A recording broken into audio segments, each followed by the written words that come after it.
तो दोस्तों मेरा नाम चित्कर्ष है, आपका स्वागत करता हूँ हमारा चैनल में चित टॉक्स में। तो आज हम हैं त्रिपुरा में और सेंटर का नाम है अभिमुख फाउंडेशन। तो आज ये हमारा साथ जो है one of the founding partners of Abhimukh foundation में आ चुके हैं। तो नमस्कार रजत जी, कैसे हो आप? ठीक है। तो सर डायरेक्टली हम क्वेश्चन एंड आंसर सेशन पूछेंगे आपसे। Sure sure. जैसे कि ये बताइए सर, त्रिपुरा में सबसे ज्यादा मतलब ड्रग रिलेटेड प्रॉब्लम किस ड्रग्स का है सर? त्रिपुरा में फिलहाल सबसे ज्यादा जो चल रहा है वो हेरोइन एक मतलब कस्ट किया हुआ एक सब्सटेंस इधर मिलता है, जो एक कंटेनर में मिलता है। इधर हम लोगों का लोकल फैमिली में इसको कोटा बोला जाता है। ओके। तो वही फिलहाल ज्यादा चल रहा है। और बाकी सब गंजा दारू उसका तो है, बहुत रेयर केसेस है, लेकिन they are not that much, इतना पॉपुलर भी नहीं है और इतना यूज्ड भी नहीं है वो। ओके। तो ये बताइए सर, कितना उम्र में आप मतलब ये सब्सटेंस यूज करने लगते हैं? मेरा चॉइस ऑफ केमिकल मेरा चॉइस ऑफ केमिकल शुरू करते करते मेरे को तो टाइम लग गया था, कम से कम 20-21 साल शुरू किया था। ओके। तो अभी आपको रिकवरी कितना टाइम मेरा में जब मिला? उम्र 20-21 साल था तब। जी। तो आप रिकवरी में कब आए सर? मैं रिकवरी में 2022 को आया। ओके, तब आपका एज कितना था? मेरा एज तब लगभग 28-29 था। और अभी आपका एज कितना है सर? मेरा एज 31 है। अभी आपने क्या क्या हासिल किया सर इतना कम टाइम में रिकवरी में, शारीरिक तौर पे, फिजिकल, मेंटल एंड स्पिरिचुअल, क्या क्या गेन्स किया है सर? देखो एक्चुअली ये फिजिकल तौर पे क्या क्या गेन किया है मैं तो ये बोल नहीं सकता है, टू बी ऑनेस्ट। बस मेरा जो डिपेंडेंसी था एक ड्रग्स के ऊपर, जो एक टॉलरेंस बढ़ गया था with any kind of drugs and mind drink substance, वो कम गया है मेरा। किसी चीज के ऊपर मैं आज निर्भर नहीं हूँ, किसी चीज के ऊपर मैं डिपेंडेंट नहीं हूँ। सुबह उठने के बाद मेरे को कुछ चाहिए नहीं होता है, कोई ड्रग्स, कोई प्रकार का कोई सब्सटेंस मेरे को चाहिए नहीं होता है। ये मेरा फिजिकल गेन है। बाकी सब देखने जाए तो if you ask me that am I healthy after getting clean, अगर आपको लग रहा है कि फिजिकली कुछ गेन कर पाया क्या, मैं ऐसे तो नहीं कर पाया, कुछ जिम कुछ नहीं कर पाया, बॉडी बिल्डिंग कुछ नहीं कर पाया, लेकिन वही जो सब्सटेंस लेने के बाद जो विड्रॉल सिम्टम्स होता है और जो डिपेंडेंस जो आ जाता है वो नहीं है अभी मुझे शरीर पे। मेंटली बोलना जाए तो मैं दुनिया को एक नया पर्सपेक्टिव से देखना सीखा है, नया एक दृष्टिभंगी से देखना सीखा है। अभी मैं जो लाइफ को जिस पर्सपेक्टिव से देखता है वो कम्प्लीटली अलग है मेरा यूजिंग से। यूजिंग के वक्त जो मेंटलिटी था और आपका जो मेंटलिटी है वो दिन रात का फर्क बोल सकते हैं। उसमें बहुत सारा लर्निंग्स होता है, उसमें बहुत सारे सेशंस होते हैं। मैं हम लोग इधर रिहैब्स में उन लोगों को भी कराता है, हम लोग खुद भी करते हैं। जब काउंसलिंग में बैठते हैं तब उन लोगों को भी जब सिखाता है हम लोग, तब वी लिसन आवरसेल्व्स। हम लोग जब सोचे कि अब मैं मेरा स्टोरी आपको बोल रहे हैं, अब मैं खुद भी सुन रहा है ना, तो ये मेरे ऊपर भी एक थेरेपी जैसा काम कर रहा है। ओके। एक थेरेपी जैसे मेरे ऊपर भी काम कर रहा है। तो ये मेरा मेंटल चेंजेस बोल सकता है, जिसके वजह से ये अ, सुविधा हुआ मेरे को।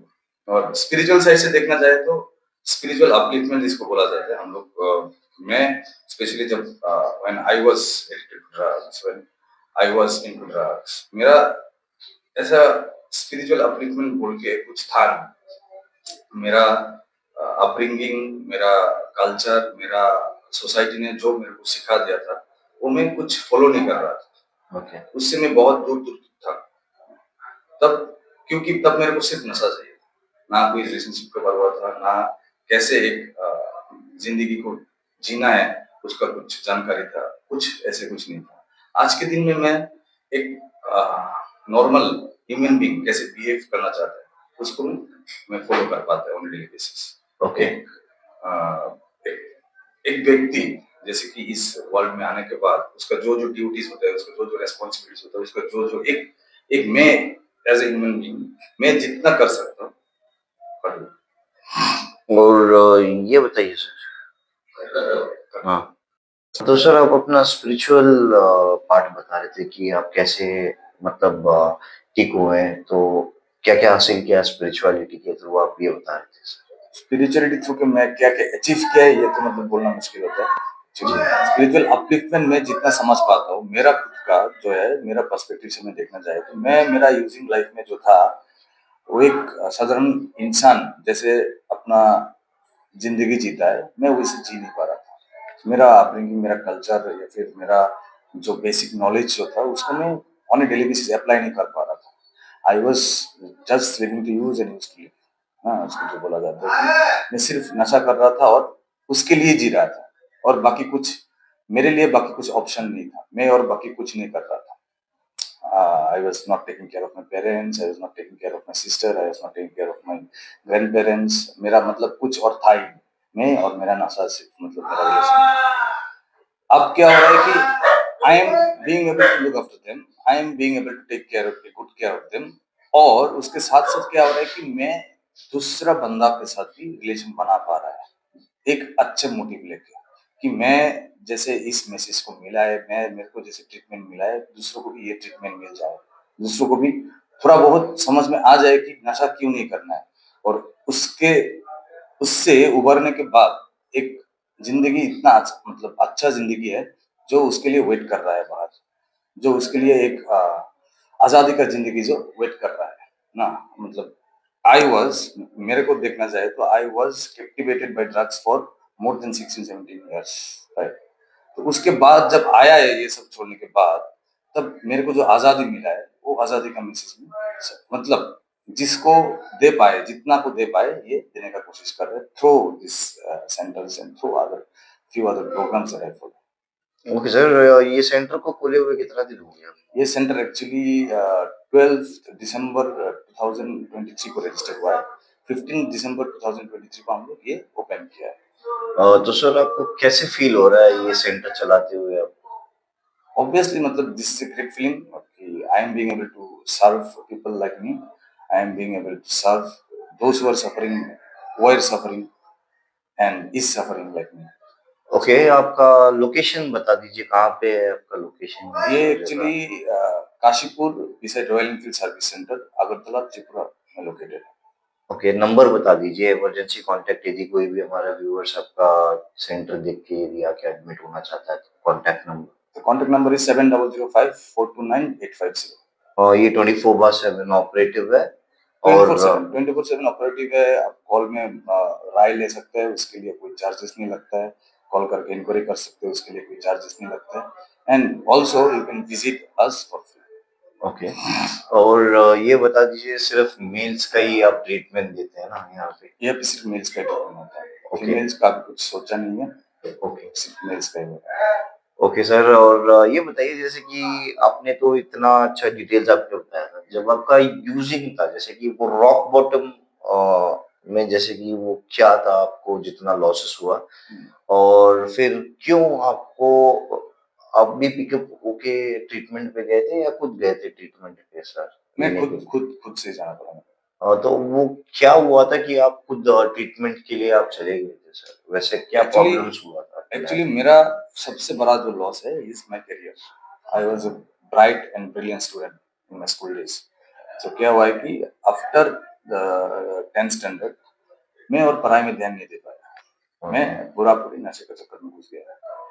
उससे निकलते निकलते मतलब बहुत टाइम लग गया, जो मैं और करियर में अभी अगर गेन करना चाहे भी और मेरे से नहीं हो रहा, क्योंकि वो एक उम्र होता है, पढ़ाई का एक उम्र होता है। मेरा वो मेरे को लगता है ये, लोग तो बोलते पढ़ाई का कोई उम्र नहीं होता है, लेकिन मेरे को ये लगता है कि मेरा वो उम्र चला गया। अब मैं पढ़ना बैठता है तो मतलब this is something scientific also, कि जब मैं छोटा था, जब मैं बच्चा था, तब मैं जब मतलब पढ़ने के लिए जब बैठता था, तब जैसे मेरे दिमाग में वो पढ़ाई जैसे घुसता है, अभी मतलब इतना घुसता नहीं है। अभी मतलब पढ़ने के लिए बैठने से फोकस नहीं कर पाता है। मेरा फोकस एक ही जगह पे नहीं रहता है। जी। तो मैं और पढ़ाई नहीं कर पाता। I was trying to pursue bachelor degree from an open university, but in the half way I had to leave. तो बात यही है फिर से। लेकिन जो ये करियर जो लॉस हुआ है मेरे को, ये बहुत हिट कर गया। एक वक्त के बाद मेरा, जब नशे के लिए मैं घर से जो चोरी करना शुरू कर दिया है, मेरे रिलेटिव्स का घर से चोरी करना शुरू कर दिया है, वो लोग भी मेरे को एक्सेप्ट नहीं कर रहा था और वो लोग भी डिनाई कर रहा था उसका घर में जाने के लिए, उन लोगों के घर में जाने के लिए। मेरा my own dad was declare me as I am dead, you know। मतलब मेरा एक ऐसे घटना हो गया था कि जहाँ पे मेरा एक अंकल आया था, तो अंकल पूछ रहा था कि वो कहाँ है, रजत कहाँ है। तो I heard my father telling this, वो तो मर गया है। ओके, तो this is a very big thing, no, एक father telling that his son is dead actually when he is not dead. तो ये मेरे को बहुत सुन के ही मतलब बहुत मेरे को हिट हो गया था कि अरे अगर ऐसे बोल पा रहा है तो मैं I don't matter for them at all. वो लोग मेरे को परवाह नहीं कर रहा था, वो लोग मेरे को केयर नहीं कर रहा था कि मैं क्या करे क्या नहीं करे, जियो मर जाऊं, मतलब उन लोगों को कोई फर्क ही नहीं पड़ रहा था। वो लोग मेरे को बहुत मौका दिया था, मैं बहुत मौका गवाया था। उन लोग मेरे को जितना भी मौका दिया था मैं सबका मिसयूज करके मैनिपुलेट करके उसका मिसयूज किया था मैंने। फिर मतलब एक ऐसे वक्त आ गया है जहाँ पे मेरे से और नहीं हो रहा है, जहाँ से मेरे पे और नहीं हो रहा है, और मेरे को एक दोस्त से ट्रीटमेंट का ये ऐसे ऐसे टाइप का रिहैब ट्रीटमेंट का एक मतलब वो मिला है, आशा मिला है। उसका पहले मैं डॉक्टर, साइकियाट्रिस्ट, उसके बाद हाँ, बहुत कुछ कर चुका था, लेकिन nothing was working for me. So जब रिहैबिलिटेशन का कॉन्सेप्ट जब सुना है, तब मेरे को लगा है कि ओके, इतना कुछ तो कोशिश किया है ज़िंदगी में, एक बार इसको भी एक मौका देके देखते हैं, क्या जी, होता है। तो फिर उधर गया है, उधर जाने के बाद जो काउंसलिंग हुआ है, उधर में जो क्लासेस हुआ है, उधर में जो थेरेपिस्ट मिला है, उधर में जो मेरे जैसा सोचने वाला और 10 बंदा मिला है जो, जिससे मैं ये सीख पाया कि वो लोग भी मेरे तरह ही है। वो लोग अगर क्लीन बैठ पा रहा है, मैं भी बैठ पाऊँगा। So that was the only motivation that I at the end. Okay sir आपका जर्नी सुन के बहुत अच्छा लगा हमें। तो ये बताइए ये लास्ट फ्यू क्वेश्चंस रह गया हमारा पॉडकास्ट के थ्रू। आपको क्या लगा कि हमारा चैनल को आप पहली कॉल पे आपने इनवाइट कर लिया और शायद आपने वीडियोस भी देखा होगा, आपने पूछा तो होगा कि भाई आपका चैनल का वीडियोस दो और क्या लगा कि सर आपने हमें इनवाइट किया, हमें होस्ट क्यों करने लग गया? और आपको हम लोगों ने कुछ पैसा माँगा या आपने हमें कुछ पैसा दिया ये बता दीजिए सर हमारा व्यूअर्स को सो क्लियर कर एक्चुअली दीजिएगा ना? देखिए, एक्चुअली हम लोग तो मतलब वैसी जगह पे है भी नहीं है जहाँ पे हम लोग को पैसा देके किसी को सपोर्ट कर सकते हैं। जी। हम लोग खुद ही एक सोशल सर्विस जैसा कर रहे हैं। जब सुना है कि आपका पेज ये रिहैबिलिटेशन लेके लेके ही पॉडकास्ट कर रहा है, ना कि दूसरा कुछ टॉपिक को लेके जहाँ से इनकम सोर्सेस का वो ढूँढ रहा है। तो ये मोटिव मेरे को अच्छा लगा है कि ये मतलब ये बंदा एक ये पेज या फिर उसका जो एक ब्रांड है, वो ब्रांड एक अच्छा काम कर रहा है for the addicts. The okay, way I am thinking you are also thinking the same. तो ओके। ये मेरे को अच्छा लगा है कि मैं जैसे काम करने का कोशिश कर रहे हैं समाज के लिए, सोसाइटी के लिए, कि एक और एडिक्ट के पास खबर पहुंच जाए, एक और एडिक्ट के पास मैसेज पहुंच जाए, मैसेज जी। मिल जाए उन लोगों को। अब ये वैसे ही तरीका का एक इनिशिएटिव ले रहे हैं आपके तरफ से। आपकी तरफ से ये मतलब I tell this is a noble work from your side as well, क्योंकि ये पॉडकास्ट के जरिए बहुत लोगों के पास ये मैसेज मिलेगा कि वो एक दिन ड्रग्स के बिना नहीं मतलब जी पाएगा। जो बंदा फील कर रहा है वो अब सीख लिया है ड्रग्स तो और छोड़ नहीं पाएगा ना। तो उसके लिए ये मैसेज रहेगा कि जो ड्रग्स यूज कर रहा है एटलीस्ट एक दिन वो बिना नशा का जी पाएगा, और एक दिन जी पाना बहुत मुश्किल है हम लोग को। अगर एक दिन जी लिया है तो बहुत दिन जी पाएंगे। बस। ओके सर आपसे मिलके बहुत बढ़िया लगा और त्रिपुरा मैंने कभी नहीं सोचा था कि मैं जीवन में आएँगे करके। आपके सेंटर के थ्रू हम लोग आ चुके हैं। तो और हम